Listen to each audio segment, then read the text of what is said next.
नमस्कार, किसान समाचार में आप सभी का स्वागत है। सबसे पहले मुख्य समाचार। प्रधानमंत्री नरेंद्र मोदी ने मन की बात कार्यक्रम में रेडियो को बताया सशक्त माध्यम। पीएम ने उत्तर प्रदेश के बहराइच में महिलाओं के स्वयं सहायता समूह द्वारा स्थानीय चीजों के उपयोग से बायो फर्टिलाइजर और बायो पेस्टिसाइड तैयार करने पर भी की बात।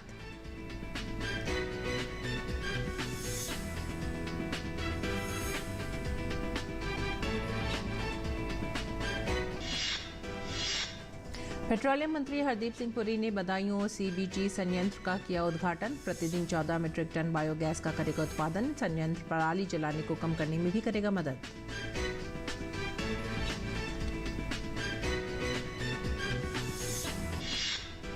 सीएसआईआर के वैज्ञानिकों के कारण लेवेंडर की खेती में अभूतपूर्व वृद्धि दर्ज।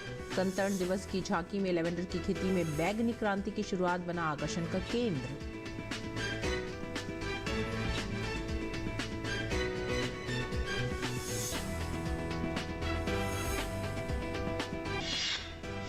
केंद्रीय बिजली और नवीन एवं नवीनकरणीय ऊर्जा मंत्री आर के सिंह ने परिवहन में हरित हाइड्रोजन राष्ट्रीय मिशन के लिए बैठक की अध्यक्षता।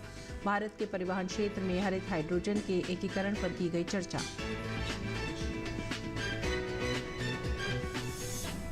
मुख्य समाचार के बाद खबरें विस्तार से। प्रधानमंत्री नरेंद्र मोदी ने मन की बात के जरिए बने एक दशक पुराने रिश्ते का उल्लेख किया। उन्होंने कहा कि सोशल मीडिया और इंटरनेट के इस दौर में भी रेडियो पूरे देश को जोड़ने का एक सशक्त माध्यम है। साथ ही पीएम ने उत्तर प्रदेश के बहराइच में महिलाओं के स्वयं सहायता समूह द्वारा स्थानीय चीजों के उपयोग से बायो फर्टिलाइजर और बायो पेस्टिसाइड तैयार करने पर भी बात की।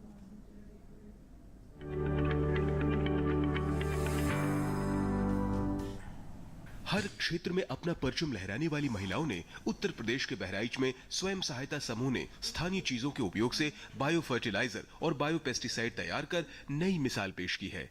प्रधानमंत्री ने मन की बात में उनका व्याख्यान करते हुए कहा कि वो दिन दूर नहीं जब ये महिलाएं ड्रोन के माध्यम से खेती में मदद करती हुई दिखाई देंगी। बदलते हुए भारत में हर क्षेत्र में हमारी बेटियां, देश की महिलाएं कमाल करके दिखा रही है।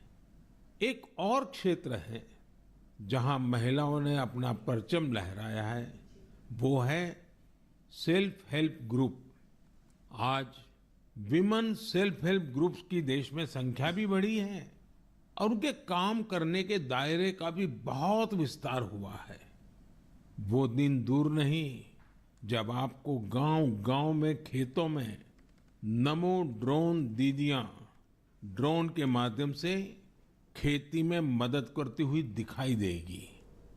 मुझे यूपी के बहराइच में स्थानीय चीजों के उपयोग से बायो फर्टिलाइजर और बायो पेस्टिसाइड तैयार करने वाली महिलाओं के बारे में पता चला। सेल्फ हेल्प ग्रुप से जुड़ी निबिया बेगमपुर गांव की महिलाएं गाय के गोबर, नीम की पत्तियां और कई तरह के औषधीय पौधों को मिलाकर बायो फर्टिलाइजर तैयार करती हैं। इसी तरह ये महिलाएं अदरक, लहसुन, प्याज और मिर्च का पेस्ट बनाकर ऑर्गेनिक पेस्टिसाइड भी तैयार करती हैं। इन महिलाओं ने मिलकर उन्नति जैविक इकाई नाम का एक संगठन बनाया है। ये संगठन बायो प्रोडक्ट्स को तैयार करने में इन महिलाओं की मदद करता है। इनके द्वारा बनाए गए बायो फर्टिलाइजर और बायो पेस्टिसाइड्स की मांग भी लगातार बढ़ रही है। आज आसपास के गांवों के 6000 से ज्यादा किसान इनसे बायो प्रोडक्ट खरीद रहे हैं। इससे सेल्फ हेल्प ग्रुप से जुड़ी इन महिलाओं की आय बढ़ी है और उनकी आर्थिक स्थिति भी बेहतर हुई है। प्रधानमंत्री ने रेडियो पर प्रसारित होने वाले लोकप्रिय कार्यक्रम हमर हाथी हमर गोठ का भी जिक्र किया। रेडियो की ताकत कितना बदलाव ला सकती है, इसकी एक अनूठी मिसाल छत्तीसगढ़ में देखने को मिल रही है। बीते करीब 7 वर्षों से यहाँ रेडियो पर एक लोकप्रिय कार्यक्रम का प्रसारण हो रहा है, जिसका नाम है हमर हाथी हमर गोठ। नाम सुनकर आपको लग सकता है कि रेडियो और हाथी का भला क्या कनेक्शन हो सकता है, लेकिन यही तो रेडियो की खूबी है। छत्तीसगढ़ में आकाशवाणी के 4 केंद्रों अंबिकापुर, रायपुर, बिलासपुर और रायगढ़ से हर शाम इस कार्यक्रम का प्रसारण होता है। और आपको जानकर हैरानी होगी कि छत्तीसगढ़ के जंगल और उसके आसपास के इलाके में रहने वाले बड़े ध्यान से इस कार्यक्रम को सुनते हैं। हमर हाथी हमर गोठ कार्यक्रम में बताया जाता है कि हाथियों का झुंड जंगल के किस इलाके से गुजर रहा है। ये जानकारी यहाँ के लोगों के बहुत काम आती है। छत्तीसगढ़ की इस अनूठी पहल और इसके अनुभवों का लाभ देश के दूसरे वन क्षेत्रों में रहने वाले लोग भी उठा सकते हैं। प्रधानमंत्री नरेंद्र मोदी ने मन की बात के जरिए बने 1 दशक पुराने रिश्ते का उल्लेख किया। उन्होंने कहा कि सोशल मीडिया और इंटरनेट के इस दौर में भी रेडियो पूरे देश को जोड़ने का एक सशक्त माध्यम है। Bureau report, DD news.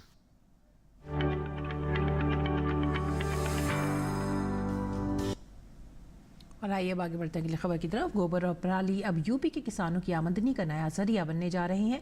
Uttar Pradesh के मुख्यमंत्री योगी आदित्यनाथ ने बदायूं में 133 करोड़ रुपए की लागत से बने नए कंप्रेस्ड बायोगैस का प्लांट का उद्घाटन किया है। इस प्लांट में 100 मीट्रिक टन धान की पराली से 14.25 मीट्रिक टन बायोगैस बन सकेगी और प्रतिदिन 65 मीट्रिक टन ठोस जैविक खाद का उत्पादन किया जा सकेगा। प्रदेश में जल्द ही 100 नए कंप्रेस्ड बायोगैस सीबीजी प्लांट स्थापित किए जाएंगे। मुख्यमंत्री के साथ कार्यक्रम में पेट्रोलियम, प्राकृतिक गैस और आवास और शहरी मामलों के मंत्री श्री हरदीप सिंह पुरी ने भी भाग लिया। साथ ही प्रदेश के 8 अन्य जिलों में बायोगैस प्लांट का शिलान्यास किया। जिन 8 जिलों में बायोगैस प्लांट का शिलान्यास किया गया उनमें सीतापुर, जौनपुर, बरेली, कन्नौज, कानपुर देहात, अमेठी, बहराइच, फतेहपुर शामिल है। माना जा रहा है कि बायोगैस प्लांट लगने से पराली की समस्या का समाधान होगा, किसानों की आमदनी बढ़ेगी और पर्यावरण भी स्वच्छ रहेगा। पीएम योगी ने कहा कि जब ये 8 बायोगैस प्लांट काम करने लग जाएंगे तो 1.47 लाख एकड़ खेती की समस्या का समाधान करेंगे। साथ ही इससे प्राकृतिक और जैविक खेती को बढ़ावा भी मिलेगा। ये प्लांट 1.47 लाख एकड़ क्षेत्रफल में केमिकल फ्री खेती के लिए खाद देंगे। नए प्लांट लगने से रोजगार सृजन के साथ ही निवेश के अवसर भी मिलेंगे। और वैज्ञानिक और औद्योगिक अनुसंधान परिषद यानी CSIR की गणतंत्र दिवस की झांकी ने जम्मू और कश्मीर में लेवेंडर की खेती के माध्यम से शुरू हुई बैगनी क्रांति की शुरुआत पर प्रकाश डाला है। CSIR के वैज्ञानिक हस्तक्षेपों के कारण लेवेंडर की खेती में अभूतपूर्व वृद्धि हुई है और प्रयोगशाला में बाजार तक लेवेंडर उत्पादों का विकास होने के साथ ही जम्मू कश्मीर में कई कृषि स्टार्टअप्स का निर्माण भी हुआ है।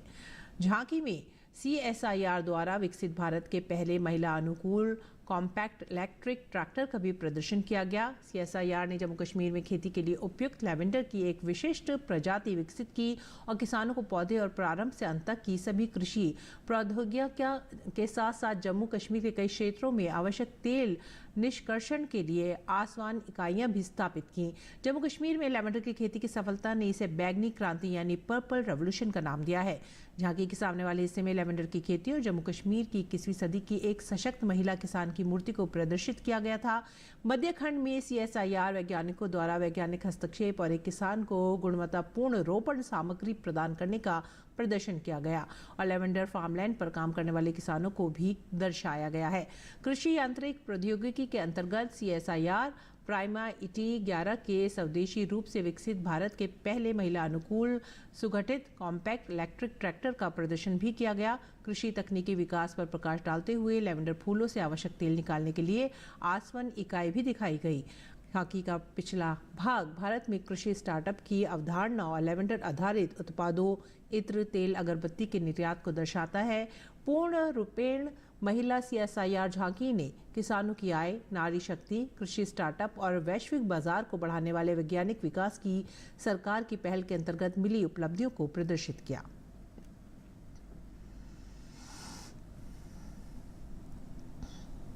आगे बढ़ेंगे अगली खबर की तरफ। देश के किसानों के कल्याण और विकास के लिए केंद्र सरकार गंभीर है। केंद्रीय कृषि एवं किसान कल्याण राज्य मंत्री शोभा करांदलाजे ने कहा है कि मोदी सरकार ने किसानों के कल्याण के लिए जनहितैषी योजनाएं बनाने के साथ हमेशा उनका मान सम्मान बढ़ाया है। इसी क्रम में गणतंत्र दिवस पर पहली बार अन्नदाता को बतौर विशेष अतिथि आमंत्रित किया गया। इसी विषय पर हमारे संवाददाता ओपी यादव ने बात की केंद्रीय राज्य मंत्री शोभा करांदलाजे से।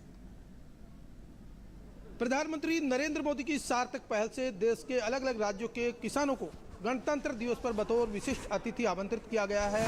इसके साथ ही ये पूसा कृषि संस्थान में कृषि से जुड़ी नवीन तकनीक की जानकारी भी ले रहे हैं। अभी इसी विषय पर बात करने के लिए हमारे साथ मौजूद है केंद्रीय कृषि और किसान कल्याण राज्य मंत्री शोभा करांदलाजे। मैडम, आपने भी देखा पूर्व पश्चिम उत्तर दक्षिण हर राज्य से लोग आए हैं। विविधता में एकता, एक भारत श्रेष्ठ भारत के प्रति के किसान आए हैं, क्या कहेंगे? आज बहुत अच्छा लगा क्योंकि पहली बार दिल्ली देखने वाले एक किसान है।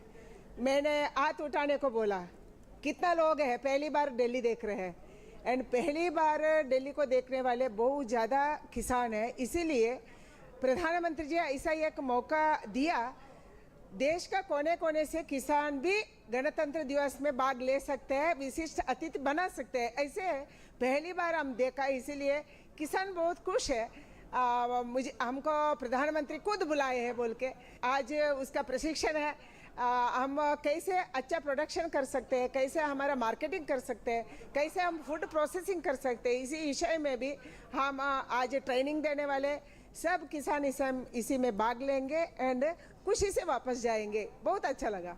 विविधता में एकता के दर्शन भी हो रहे हैं, एक भारत श्रेष्ठ भारत का नज़ारा भी यहाँ है। हाँ, सही है। देश का कोने कोने से इधर आए हैं, साउथ इंडिया से बहुत किसानों पहली बार इधर आ गए हैं, इसीलिए देश का हर कोने से किसान आए हैं एंड अच्छा खेती करने वाले, एक मजबूत खेती करने वाले किसान भी इधर आ गए हैं। 2047 का नया भारत हम देख रहे हैं। कृषि के क्षेत्र में ये प्रगतिशील किसान और अन्नदाता नए राष्ट्र के निर्माण के सृजन करता है, क्या कहेंगे? कोरोना का संदर्भ में भी हमारा देश को बचाया, हमारे देश को भोजन दिया हमारा किसान है। किसान का मेहनती के कारण ये सब हुआ है। हमारे देश को अच्छा नाम भी कोरोना के संदर्भ में भी मिला है, इसीलिए हम अभी सरप्लस उगा रहे हैं। प्रधानमंत्री बोल रहे हैं किसानों का आय को दुगुनी करना, दुगुनी नहीं त्रिगुनी कर सकते हैं हम। फूड प्रोसेसिंग को ज़्यादा करना, फूड इंडस्ट्रीज को ज़्यादा करना एंड पूरा विश्व का हम खिलाने का शक्ति भारत को है एंड भारत का किसानों का है। खाद्य प्रसंस्करण की जिम्मेदारी भी आप देख रहे हैं और कृषि में आप भी बार बार कहते हैं कि उत्पादों का मूल्य संवर्धन होगा तो किसान सशक्त और मजबूत बनेगा, आमदनी 2 गुनी नहीं 5 गुनी होगी। हाँ, सही बात है। प्रधानमंत्री खुद करके दिखाए हैं गुजरात में, अभी पूरा देश में कर रहे हैं। इसीलिए हम किसान सम्मान योजना उसका खाता में डीबीटी के तहत दे रहे हैं, टेक्नोलॉजी दे रही है, ड्रोन दीदी दे रही है, अभी फसल बीमा को हम सरलीकृत किया है। ऐसे बहुत सारे योजना हम किसानों को दे रहे हैं। एक ही लक्ष्य है, हमारा देश का किसानों को अच्छा करना, हमारा देश का किसानों को मजबूत करना एंड इसका आय को द्विगुनी और त्रिगुनी करना। तो यदि केंद्रीय कृषि एवं किसान कल्याण राज्य मंत्री शोभा करांदलाजे, जिनका मानना है कि गणतंत्र दिवस पर देश के अन्नदाता को अतिथि के तौर पर आमंत्रित करने से एक और जहां किसानों का मान बढ़ा है, वहीं दूसरी ओर देश के अलग अलग राज्यों से आए किसानों के जरिए एक भारत श्रेष्ठ भारत की संकल्पना पूरी हुई है। मेरे सहयोगी कैमरामैन मोंटी के साथ में OP Yadav, DD news, Delhi. और अब आगे बढ़ते हैं अगली खबर की तरफ। एनसीसी की प्रधानमंत्री रैली में सीमावर्ती क्षेत्र के 400 से ज्यादा सरपंच भी विशिष्ट अतिथि के रूप में शामिल हुए। इनमें से 10 सरपंचों ने प्रधानमंत्री से बातचीत भी की। स्वयं सहायता समूहों से जुड़ी 100 से ज्यादा महिलाएं भी इसका हिस्सा बनी। कैसा रहा इनका अनुभव, इस पर खास बातचीत की हमारे संवाददाता गिरीश निशाना ने। एनसीसी की प्रधानमंत्री रैली में सीमावर्ती गांवों के 400 से ज्यादा सरपंचों ने प्रधानमंत्री नरेंद्र मोदी से मुलाकात की। उनमें से कुछ सरपंच हमारे साथ हैं, बात करते हैं। सर, कैसा लगा आज पीएम से मिले? बहुत ही अच्छा महसूस किया हमने। ये आज़ादी के बाद पहली बार यह पहल इस सरकार ने ली, तो जिससे कि हम जो सीमांत गांव के लोग हैं या प्रथम गांव के जो हम आज सरपंच हैं, बड़ा गौरवान्वित महसूस कर रहे हैं और विकसित भारत का सपना देख रहे हैं। हम ये कहना चाहेंगे कि आज हम सब वाइब्रेंट विलेज, जो आज तक अंतिम विलेज के नाम से जाना जाता था, आज सरकार ने हमें प्रथम श्रेणी में लाकर खड़ा किया और हमें प्रथम गांव का दर्जा दिया और एक विकसित गांव बसाने का जो गवर्नमेंट का सरकार का सपना है, हम भी कंधे से कंधा मिलाकर सरकार की इस योजना को धरातल पर उतारने के लिए भरसक मेहनत करेंगे। जो प्रधानमंत्री ने हम लोग को इतना सम्मान दिया, जो रिपब्लिक डे में हम लोग को सम्मान दे के बुलाया, तो उसमें हम लोग आईटीबीपी जितना सारे अफसर्स उन सबको भी धन्यवाद देना चाहता हूँ। सबसे पहले तो मैं भारत सरकार को बहुत बहुत धन्यवाद देता, हमें इतना अच्छा मौका दिया और प्रधानमंत्री जी ने गाँव को एक वाइब्रेंट प्लेस के पहचान भी दिया। बहुत खुशी लगा यहाँ आकर और प्रधानमंत्री हमारे जितनी भी नॉर्थ ईस्ट है और नेचर इतना इम्पोर्टेंट ले रहे जो वाइब्रेंट प्लेस के तौर से, तो बहुत खुशी है। अभी बदलने जा रहे हैं हम लोग, गाँव अभी बहुत अच्छा होने जा रहा है, तो बहुत खुशी है। देखिए प्रधानमंत्री जी थोड़ा सा अपना वक्त निकाल रहे हैं, तो हमें बहुत ज़्यादा खुशी हुई। तो हम माननीय प्रधानमंत्री जी का दिल से धन्यवाद करना चाहते हैं। उत्तरकाशी हरसिल से हूँ और एक बहुत ही सीमावर्ती गांव से हूँ। आज मैं प्रधानमंत्री जी का तहे दिल से धन्यवाद करती हूँ और आईटीबीपी का बहुत धन्यवाद करती हूँ। अपनी जो एक शैली है टकनौर पेंटिंग जो मैंने बनाई है, उसका प्रधानमंत्री जी ने लिया, वही मेरे लिए सबसे बड़ी बात है। उत्साहित इसलिए नजर आए हैं क्योंकि प्रधानमंत्री नरेंद्र मोदी से इन्होंने बातचीत की और ये जो सीमावर्ती इलाकों के गांव के प्रधान हैं वो काफी उत्साहित हैं, क्योंकि उन्होंने सोचा नहीं था कि जिन्हें आखिरी का गांव समझा जाता था, अब उन्हें पहले गांव का दर्जा दिया जाता है। कैमरामैन जगमोहन प्रधान के साथ गिरीश निशाना, डीडी न्यूज, दिल्ली।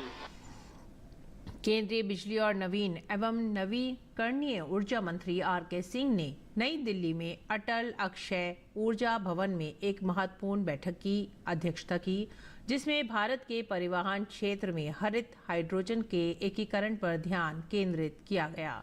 ये पहल राष्ट्रीय हरित हाइड्रोजन मिशन का हिस्सा है, जिसका लक्ष्य भारत के राष्ट्रीय स्तर पर निर्धारित योगदान एनडीसी लक्ष्यों के अनुरूप उत्सर्जन की तीव्रता को कम करना है।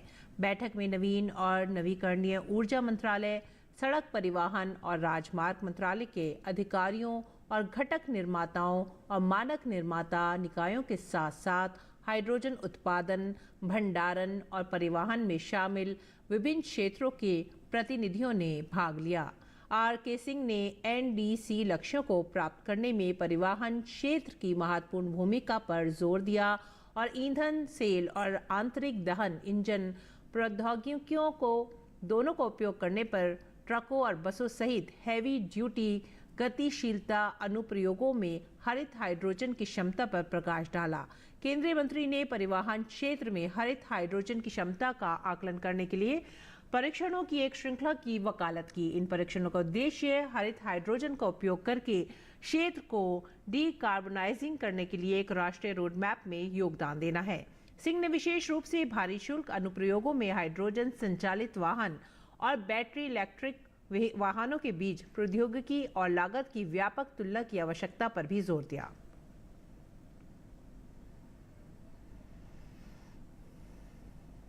और बात करेंगे मौसम की। देश के विभिन्न हिस्सों में आज घने से बहुत घने कोहरे की स्थिति जारी रहेगी। मौसम विभाग ने कहा है कि आज रात और कल सुबह के दौरान उत्तर प्रदेश, बिहार, उत्तराखंड, मध्य प्रदेश, पश्चिम बंगाल, ओडिशा, असम, मेघालय, मिजोरम और त्रिपुरा के कुछ हिस्सों में ये स्थिति बनी रहेगी। उत्तर प्रदेश और बिहार के कुछ हिस्सों में आज कड़ाके की ठंड जारी रहने का अनुमान है। मौसम विभाग ने आज जम्मू कश्मीर, लद्दाख और हिमाचल प्रदेश में मध्यम बारिश और बर्फबारी की संभावना व्यक्त की है। 3-4 दिनों के दौरान मध्यम से व्यापक बारिश तथा बर्फबारी की स्थिति बनी रहने की आशंका है। वहीं राजधानी दिल्ली में ठंड के कारण लोगों को काफी दिक्कतों का सामना भी करना पड़ रहा है। रेलवे स्टेशन पर यात्री तो समय पर हैं, लेकिन ट्रेन नहीं। कुछ ऐसा ही हाल इंदिरा गांधी अंतर्राष्ट्रीय हवाई अड्डे का भी है। घने कोहरे की वजह से फ्लाइट समय पर नहीं है और लोगों को घंटों इंतजार करना पड़ रहा है।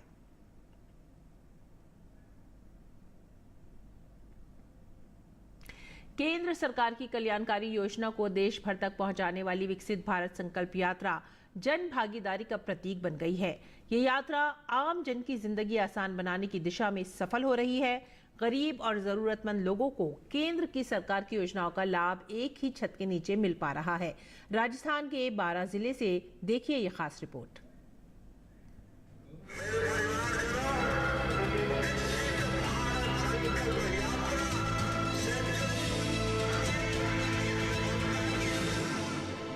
केंद्र सरकार की योजनाओं का आम जनता को फायदा पहुंचाने के लिए विकसित भारत संकल्प यात्रा के तहत गारंटी रथ 12 जिले के गांव-गांव में पहुंचकर लोगों को विभिन्न योजनाओं का लाभ पहुंचा रहा है। जिले के किशनगंज शाहबाद क्षेत्र में शिविर का आयोजन हुआ, जिसके माध्यम से लोगों को योजनाओं के प्रति जागृत किया गया, वहीं पात्र लोगों को लाभान्वित भी किया गया। प्रधानमंत्री आवास योजना से हमारे लिए बहुत फायदा हुआ। कच्चे मकान में रहते थे, अब हमारे लिए पक्का मकान मिल गया और हमारे लिए शौचालय वगैरह सब सुविधा हो गई। सारा लाभ मिल रहा है। मोदी जी की योजना का है, आयुष्मान कार्ड है वो भी बनवा लिया, उजला है, गैस है, सब सुविधा है। घर से मकान मिला है, बहुत बढ़िया। पक्का मकान, पहले कच्चे में रहते थे, अब पक्का मकान मिल गया। लाइट नल बिजली की सब व्यवस्था हो गई। कच्चे मकान परेशानी आती, कोई से मौसम में दिक्कत आ सकती थी। आज जो है पक्का मकान बन गया तो कोई मतलब दिक्कत वाली कोई बात नहीं। कैंप लगाओ, उसमें खूब लाभ मिल रहा है।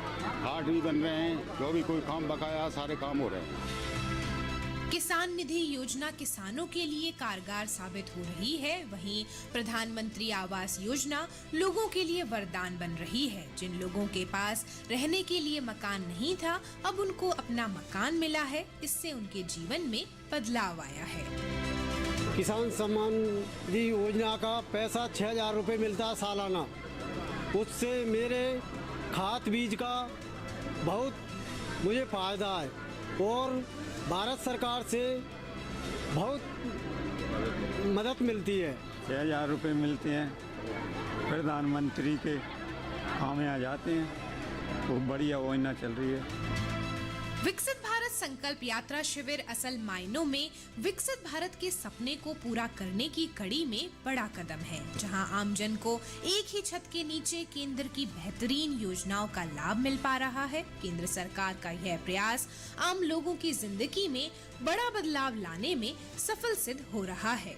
ब्यूरो रिपोर्ट, दूरदर्शन समाचार, जयपुर।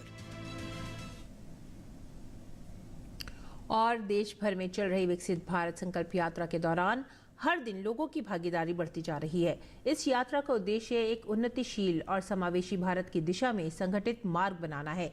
इसी क्रम में मोदी की गारंटी वाली गाड़ी हिमाचल प्रदेश के पालमपुर पहुंची, जहां लोगों को केंद्र सरकार द्वारा चलाई जा रही विभिन्न कल्याणकारी योजनाओं की जानकारी दी गई। विकसित भारत संकल्प यात्रा कांगड़ा जिले के पालमपुर निगम के वार्ड नंबर 14 बनूरी पहुंची। इस मौके पर केंद्र सरकार द्वारा चलाई जा रही योजनाओं के लाभार्थियों ने बड़े उत्साह से सूचना, शिक्षा और संचार वैन का स्वागत किया।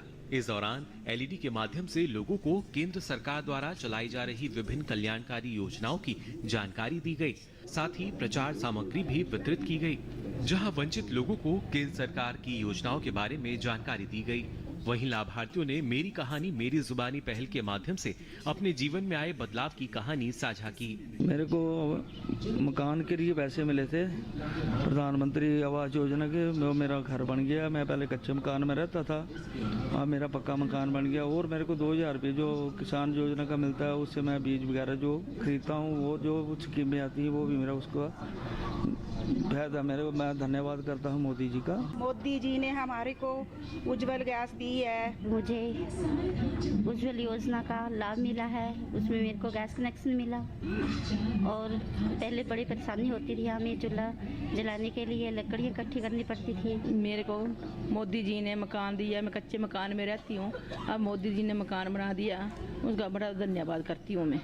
केंद्र सरकार की ओर से चलाई जा रही योजनाओं का लाभ हर तबके को मिल रहा है। यही वजह है कि आज देश का हर व्यक्ति मोदी की गारंटी पर विश्वास कर रहा है। कार्यक्रम के दौरान लोगों को उज्ज्वला योजना, आयुष्मान भारत समेत केंद्र सरकार की कई योजनाओं की जानकारी दी गई।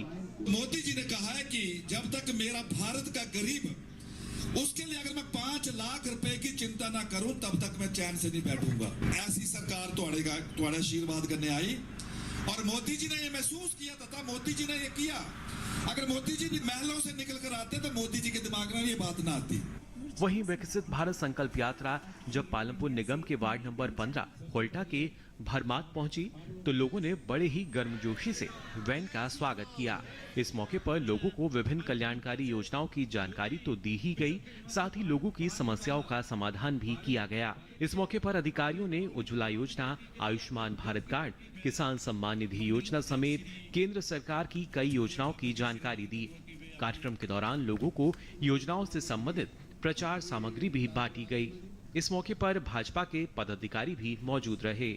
हमें किसान निधि के तहत 2000 रुपया साल 2000 रुपया मिलता है और 6000 साल का मिलता है, जिससे हमें अपने बीज लेने में और औजार वगैरह लेने में हमें बहुत सहायता होती है। किसान निधि का मुझे 6000 रुपये पर साल पर ईयर का मिलता है, उससे खेती बाड़ी के लिए सहायता मिलती है। मैं पहले चूल्हे से खाना बनाती थी, मोदी जी ने गैस दी थी, गैस से खाना बनाने लग गए।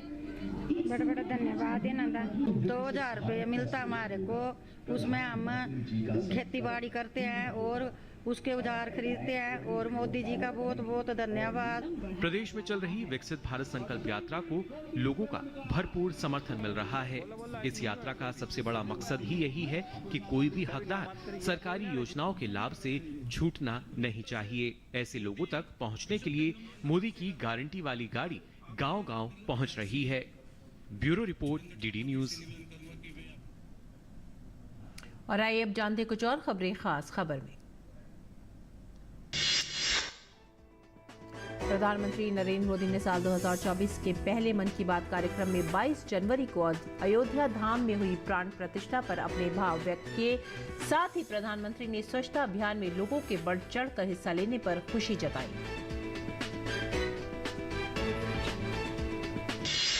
बिहार में सियासी समीकरण बदलने के संकेत मिल रहे हैं। कल सभी दलों ने अलग अलग बैठकें की। बैठकों का दौर आज भी जारी रहेगा। भारतीय जनता पार्टी ने आज सुबह बैठक बुलाई है।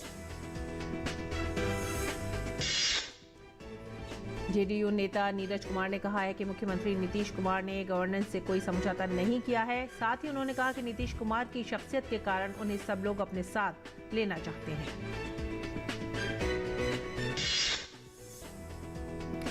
इस बार परीक्षा पे चर्चा कार्यक्रम के लिए रिकॉर्ड संख्या में छात्रों, शिक्षकों और अभिभावकों ने पंजीकरण कराया है।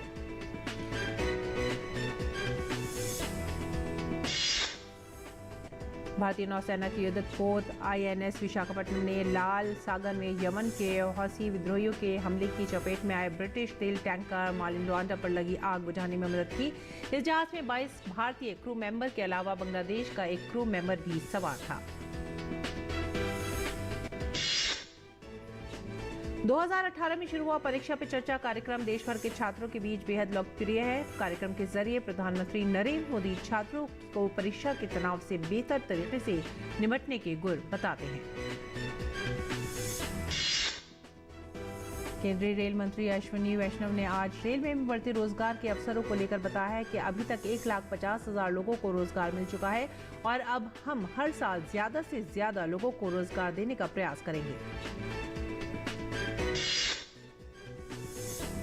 राजधानी दिल्ली के कालकाजी मंदिर में देर रात जागरण के दौरान भगदड़ मचने से एक महिला की मौत हो गई, जबकि 17 लोगों के घायल होने की जानकारी है। जागरण के दौरान स्टेज के टूटने से लोगों में भगदड़ मच गई।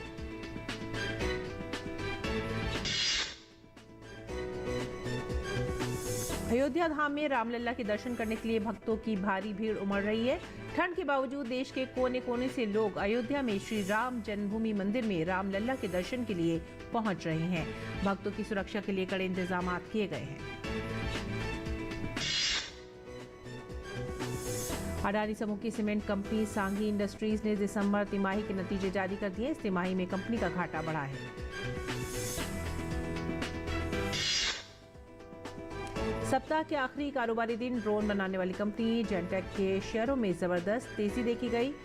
ये शेयर ट्रेडिंग के दौरान 3% चढ़कर 729 रुपए के भाव पर पहुंच गए।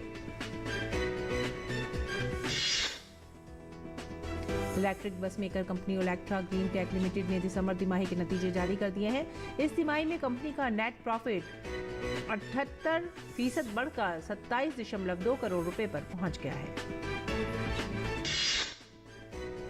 और इसी के साथ ही आप हमारी पूरी टीम को दीजिए आज्ञा। नमस्कार।